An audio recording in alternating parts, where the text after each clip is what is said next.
Assalamu alaikum dear students. Today our 15th lecture of chemistry, class 9th, chapter number 2, page number 31. Our chapter name is structure of atoms and our topic name is Rutherford atomic model. आज का जो हमारा topic है इसमें हमने एक experiment पढ़ना है जो कि परफॉर्म्ड हुआ था गोल्ड फॉइल के ऊपर। रदरफोर्ड जो था इसने परफॉर्म किया था gold foil experiment to understand how negative and positive charge could coexist in an atom. Like हम पहले पढ़ चुके हैं कि जो एटम होता है उसमें नेगेटिव और पॉजिटिव दोनों चार्जेस प्रेजेंट होते हैं। अब ये जो हमारे पास एक्सपेरिमेंट था रदरफोर्ड्स का, इसने एक्सपेरिमेंट किया था तो ये बेस करता है कि किस तरह से जो नेगेटिव और पॉजिटिव चार्जेस होते हैं वो कोएग्जिस्ट कर रहे होते हैं इन एन एटम। अब इसने किस तरह से एक्सपेरिमेंट किया था हम वो डिस्कस करेंगे। इसने अल्फ़ा पार्टिकल्स की बम्बार्डमेंट की थी। किसके ऊपर की थी? थिन गोल्ड फॉइल के ऊपर। उसकी थिकनेस कितनी थी? 0.00004 सेंटीमीटर थिक था और अल्फ़ा पार्टिकल्स जो हैं वो इमिटेड हुए थे by radioactive elements. Alpha particles होते क्या हैं? ये होते हैं रेडियो एक्टिव एलिमेंट्स। अब रेडियो एक्टिव एलिमेंट्स क्या होते हैं? ये नेचर में कुछ ऐसे एलिमेंट्स प्रेजेंट होते हैं लाइक हमारे पास अगर पीरियोडिक टेबल में देखें तो ऐसे हमारे पास एलिमेंट्स जिनका एटॉमिक नंबर 83 से अबव होता है, 83 से ज़्यादा होता है, वो हमारे पास क्या होते हैं? Radioactive elements. और ये जो रेडियो एक्टिव एलिमेंट्स हैं ये एमिट करते हैं अल्फ़ा पार्टिकल्स को एंड बीटा पार्टिकल्स को। Radio active elements highly unstable elements होते हैं। इसमें जो एग्जांपल ली हुई है हमारे पास दो हैं, एक है रेडियम और एक है पोलोनियम। एक हमारे पास पोलोनियम है, एक हमारे पास रेडियम है। अब ये हमारे पास जो एक्चुअली है ये क्या चीज़ हो सकती है? ये हमारे पास है हीलियम न्यूक्लाई। अब हम स्टूडेंट्स इसको ज़रा डायग्राम के साथ देख सकते हैं। डायग्राम के साथ जब हम इसको देखेंगे तो हमारा कॉन्सेप्ट इसको लेके क्लियर हो जाएगा। डायग्राम स्टूडेंट्स हमारे पास कुछ इस तरह से है। ये हमारे पास गोल्ड फॉइल है, ये हमारे पास अल्फ़ा पार्टिकल्स हैं, इनकी हमने बम्बार्डमेंट करनी है। अब हमने देखना क्या है कि कुछ जो हमारे पास पार्टिकल्स हैं वो स्ट्रेट लाइन में पास हो गए हैं, कुछ जो हैं उनमें स्मॉल डिफ्लेक्शन शो हुई है। Majority of particles pass undeflected और कुछ जो है यहाँ पे रिपेल बैक हो रहे हैं। लार्ज डिफ्लेक्शन में हमारे पास ये है, स्मॉल डिफ्लेक्शन हमारी यहाँ पे हो रही है, मेजॉरिटी जो है वो अनडिफ्लेक्टेड है और कुछ जो है वो रिपेल बैक हो रहे हैं। अब स्टूडेंट्स क्वेश्चन ये आता है कि रदरफोर्ड जो है इसने ये सारा एक्सपेरिमेंट जो है उसको ऑब्जर्व किस तरह से किया। उसने किस तरह से जो अल्फ़ा पार्टिकल्स हैं उनके इफ़ेक्ट्स को देखा। तो उसने हमारे पास ऑब्जर्व किया इस इफ़ेक्ट्स को ऑन आ फोटोग्राफिक प्लेट और a screen coated with zinc sulphide.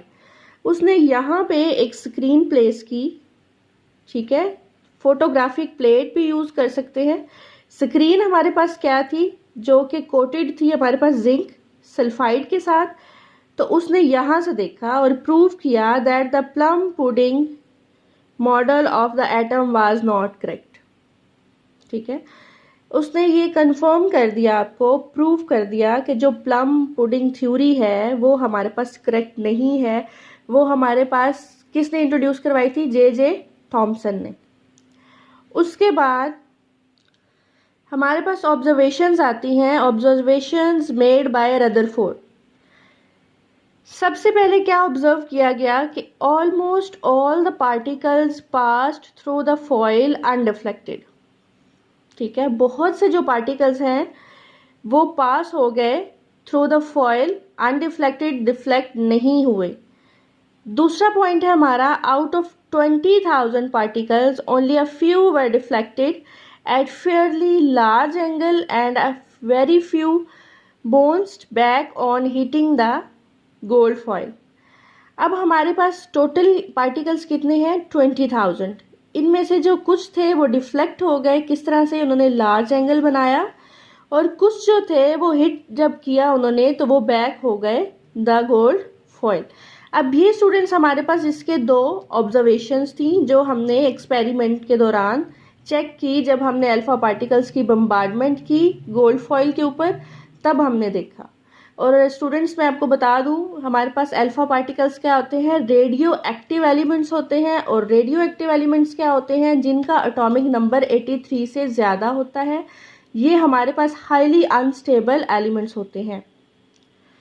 Next चलते हैं हम इसके रिजल्ट्स की तरफ। तो रिजल्ट्स में सबसे पहला रिजल्ट है हमारे पास, most of the particles pass through the gold foil undeflected. Like यहाँ पे ये हमारे पास गोल्ड फॉइल है, यहाँ पे इस प्लस का साइन है, यहाँ साइड पे इसके नेगेटिव इलेक्ट्रॉन प्रेजेंट है। यहाँ पे अब अल्फा पार्टिकल जो हैं वो बम्बार्ड किए जा रहे हैं तो वो स्ट्रेट लाइन में आ रहे हैं। इट मीन्स कि वो अनडिफ्लेक्टेड है। सेकेंड हमारा जो पॉइंट है वो है the deflection of a few particles proved that there is a center of positive charges in an atom which is called nucleus।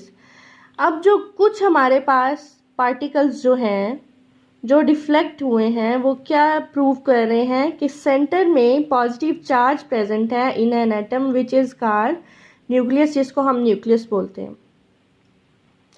Students उसके बाद थर्ड पॉइंट है हमारे पास, complete rebounds of a few particles shows that the nucleus is very dense and hard. अब जो कुछ रीबॉन्ड्स हुए हैं, जो बैक हुए हैं कुछ पार्टिकल्स, वो हमारे पास ये बात शो कर रहे हैं कि जो न्यूक्लियस है जो कि सेंटर में प्रेजेंट है वो डेंस भी है और हार्ड भी है। इसीलिए जो वो पार्टिकल्स हैं वो उसके साथ हिट होके बैक डिफ्लेक्ट हो गए। फोर्थ पॉइंट है हमारे पास, a few particles were deflected, it shows that the size of nucleus is very small as compare to the total volume of atom. किस तरह से? अब हमने देखा है कुछ पार्टिकल्स जो हैं वो डिफ्लेक्ट हुए हैं तो वो शो क्या कर रहे हैं? न्यूक्लियस का साइज। वो जब सेंटर में उसको सेंटर में हिट करेंगे तो वो बैक हो जाएंगे। इट मीन्स कि जो सेंटर वाला पार्ट है, जो स्मॉल पार्ट है, वो हमारे पास न्यूक्लियस है जो कि स्मॉलर है as compare to the total volume of atom. Point 5 है हमारे पास, electron revolve around the nucleus. इस बात को हम पहले भी डिटेल से पढ़ चुके हैं कि जो इलेक्ट्रॉन्स होते हैं वो न्यूक्लियस के रिवॉल्व करते हैं अराउंड में, क्योंकि इलेक्ट्रॉन्स जो हैं वो नेगेटिवली चार्ज्ड होते हैं और न्यूक्लियस हमारे पास पॉजिटिवली चार्ज्ड है। नंबर 6 पे हमारा जो पॉइंट है, an atom as a whole is neutral. As a whole is neutral का क्या मतलब है कि एटम हमारे पास एक न्यूट्रल है। किस तरह से न्यूट्रल है? क्योंकि इसके अंदर number of protons and number of electrons both are equal होते हैं, तो हम कह सकते हैं कि एटम हमारे पास एज अ होल न्यूट्रल होता है। किस तरह से? हम पीछे पढ़ चुके हैं कि जो नंबर ऑफ प्रोटॉन्स होते हैं वो इक्वल होते हैं नंबर ऑफ इलेक्ट्रॉन्स के। उसके बाद हमारे पास आता है इसका last point, 7th point, except electrons all other fundamental particles that lie within the nucleus are known as nucleons. अब एक्सेप्ट हमारे पास इलेक्ट्रॉन, ऑल अदर जो फंडामेंटल पार्टिकल्स हैं जो कि लाई करते हैं विद इन द न्यूक्लियस, वो हमारे पास क्या है? न्यूक्लियॉन्स। स्टूडेंट्स ये तो हमारे पास थे इसके रिजल्ट्स। अब हम इसके डिफेक्ट्स को पढ़ेंगे कि इसने जो मॉडल पेश किया है जो कि बेस कर रहा है कि किस तरह से नेगेटिव और पॉजिटिव जो चार्जेस होते हैं वो को एग्जिस्ट करते हैं एटम के अंदर। अब इसके अंदर भी कुछ डिफेक्ट्स हैं। अब हम उन डिफेक्ट्स को पढ़ेंगे। डिफेक्ट्स क्या हैं हमारे पास? सबसे पहले जो डिफेक्ट है, electrons being charge particles. should release or emit energy continuously and they should ultimately fall into the nucleus. Students, पहला जो इसका पॉइंट है वो ये है कि जो इलेक्ट्रॉन्स हैं बीइंग चार्ज्ड पार्टिकल्स, हम कह चुके हैं कि इलेक्ट्रॉन जो हैं वो चार्ज पार्टिकल्स होते हैं, तो उन्हें रिलीज या एमिट एनर्जी करनी चाहिए continuously and they should ultimately fall into the nucleus. अब जिस तरह से वो एनर्जी जो है वो रिलीज करते रहेंगे या एमिट करते रहेंगे, तो एक टाइम ऐसा आ जाना चाहिए कि जब जो हमारे पास इलेक्ट्रॉन है वो फॉल हो जाए इनटू द न्यूक्लियस, जबकि ऐसा नहीं होता. ऐसा ये हमारे पास डिफेक्ट है इसका पहला. दूसरा डिफेक्ट इसका क्या है हमारे पास, if electron emits energy continuously they should form a continuous spectrum. अगर कोई भी इलेक्ट्रॉन है तो अगर एमिट कर रहा है एनर्जी को कॉन्टिन्यूसली, तो उसका जो स्पेक्ट्रम बनना चाहिए वो कॉन्टिन्यूसली बनना चाहिए. But in fact line spectrum was observed, मगर जब हमने इसका स्पेक्ट्रम देखा है तो वो हमारे पास लाइन स्पेक्ट्रम है. स्टूडेंट्स, हमारे पास 2 टाइप्स होती हैं स्पेक्ट्रम्स की. एक होता है हमारे पास कॉन्टिन्यूस स्पेक्ट्रम, एक होता है हमारे पास लाइन स्पेक्ट्रम. कॉन्टिन्यूस स्पेक्ट्रम में क्या होता है कि जब लाइट जो है उसको पास करवाया जाता है प्रिज्म से, तो वो जो उसकी रेज बनती हैं उनको हम आइडेंटिफाई नहीं कर सकते, वो एक दूसरे के साथ साथ होती हैं. लेकिन जब लाइन स्पेक्ट्रम बनता है तो हर कलर जो है उसके दरमियान में एक लाइन होती है जो कि डिफ्रेंशिएट कर रही होती है सारे कलर्स को. अब यहाँ पे हमने क्या कहा, हमारे पास बनता है line spectrum. Line spectrum students किस तरह से बनता है हम पढ़ लेते हैं. एक प्रिज्म है हमारे पास, प्रिज्म के ऊपर हम वाइट लाइट जो है उसकी पेनिट्रेशन करवा रहे हैं. वाइट लाइट जब इसके ऊपर पड़ेगी तो ये हमारे पास डिफ्रेंशिएट हो जाएगी डिफरेंट कलर्स के अंदर, 7 कलर्स के अंदर, 1 2 3 4 5 6 एंड 7. अब ये 7 कलर्स जो हैं ये लाइन स्पेक्ट्रम बना रहे हैं, जबकि हमारे पास यहाँ पे कॉन्टिन्यूस स्पेक्ट्रम बनना चाहिए.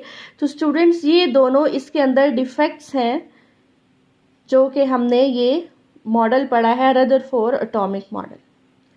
थोड़ा सा मैं आपको दोबारा से, यहाँ पे हमारा जो टॉपिक है वो एंड हो रहा है रदरफोर्ड एटॉमिक मॉडल.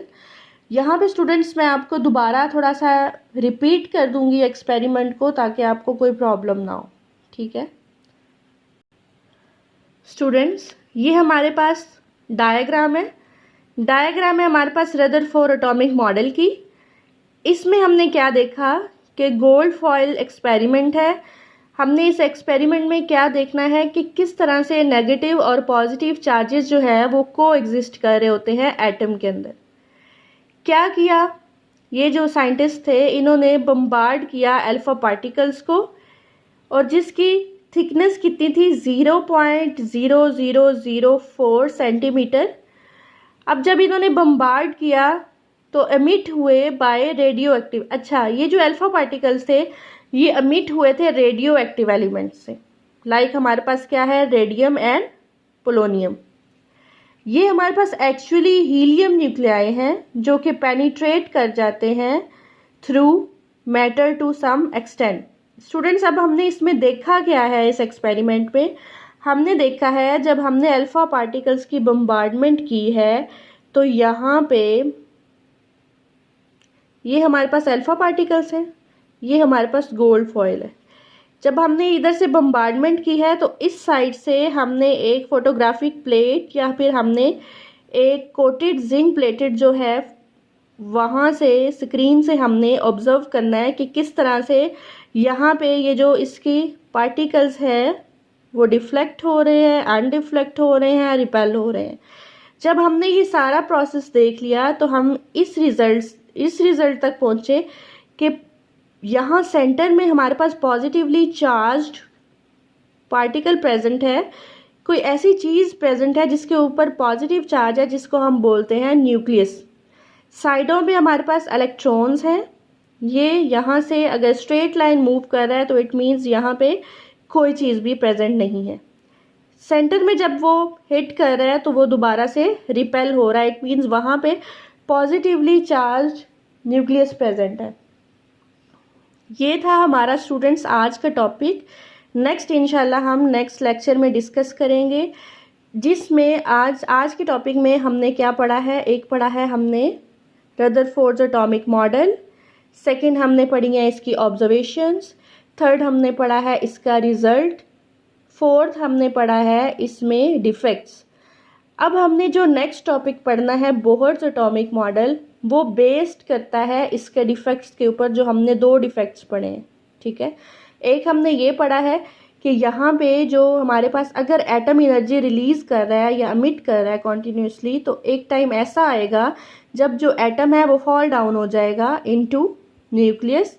दूसरा हमने क्या पॉइंट पढ़ा है कि इसमें कॉन्टीन्यूअस स्पेक्ट्रम बनना चाहिए, जबकि यहाँ पे हमने ऑब्जर्व क्या किया है लाइन स्पेक्ट्रम। वो इंशाल्लाह हम नेक्स्ट जो लेक्चर है अपना उसमें डिस्कस करेंगे बोहर्स एटॉमिक मॉडल।